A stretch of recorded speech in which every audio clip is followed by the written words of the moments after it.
नमस्कार श्रोते हो. जय श्रीराम. 13 जानेवारी. नाम आणि सत्कर्म. नाम हा सत्कर्माचा पाया आहे, तसाच कळसही आहे. भगवंताच्या स्मरणात केलेले कर्मच सत्कर्म या सदरात पडू शकते.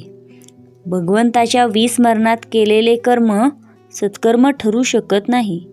समजा एखादा मनुष्य नुसते तोंडाने राम राम म्हणतो आहे, परंतु भगवंताच्या स्मरणात नाहीत, तर मग राम राम म्हणण्याची त्याची क्रिया सत्कर्म म्हणता येईल का?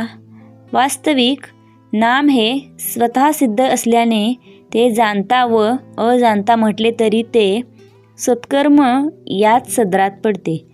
कारण जेथे माझे नाम तेथे मी पुरुषोत्तम असे भगवंताचेच वचन आहे.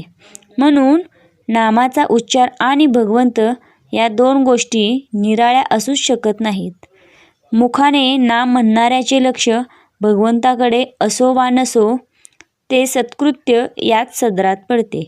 इतर कर्मे आणि नाम घेण्याचे कर्म यात जो मोठा फरक आहे तो हाच की इतर कर्मांना पूर्णत्व किंवा सत्यत्व नामाने येते, तर उलट पक्षी नाम आणि अपूर्णत्व या गोष्टी एकत्र संभवतच नाहीत.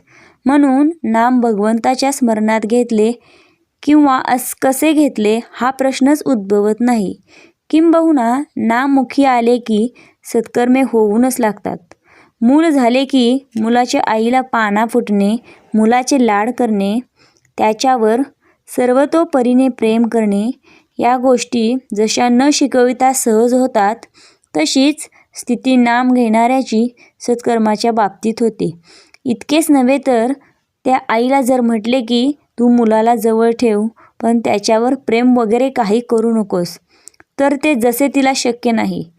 त्याचप्रमाणे नाम घेणाऱ्याला सत्कर्मे टाळू म्हटले तरी टाळता येणार नाहीत. सत्कर्मे फळाला आली आहे असे केव्हा म्हणता येईल, तर भगवंताचे नाम मुखी येईल तेव्हाच. परमात्म्याने आपल्याला सांगून ठेवले आहे की तू माझा व्हावास असे तुला वाटते ना, मग तू प्रपंच अति दक्षतेने कर, प्रयत्नाला कधी मागे पाहू नकोस, पण फळं देणारा मी आहे ही भावना ठेवून तू वाग. जी परिस्थिती येईल त्यात समाधान बिघडू देऊ नकोस, आणि मी जे सांगतो ते औषध घे, ते तुला सर्व रोगातून मुक्त करेल. आणि ते औषध जर कोणते असेल ते म्हणजे माझे नाम. त्या नामाचा खरोखर तुम्ही अभ्यास करा. तुम्ही सर्वांनी असा निश्चय करा की नामाशिवाय जगणे हे खरे नाही. नामाशिवाय जगू नये असे मला खरोखर मनापासून वाटते. नामावरची निष्ठा कसे काम करते हे निष्ठेने नाम घेणाऱ्यालाच कळेल. नामाचे प्रेम ज्याला लागले त्याच्या मागे परमात्मा उभा राहिला हे अगदी सत्य. सत्य त्रिवाचा सत्य सांगतो. म्हणून आवडीने आणि प्रेमाने भगवंताचे नाम घ्या. एकदा तरी त्याला कळकळीने रामा अशी हाक मारा की भगवंताला तुम्हाला येऊन भेटावेस वाटले पाहिजे. श्रीराम जय राम जय जय राम. श्रीराम जय राम जय जय राम. श्रीराम जय राम जय जय राम.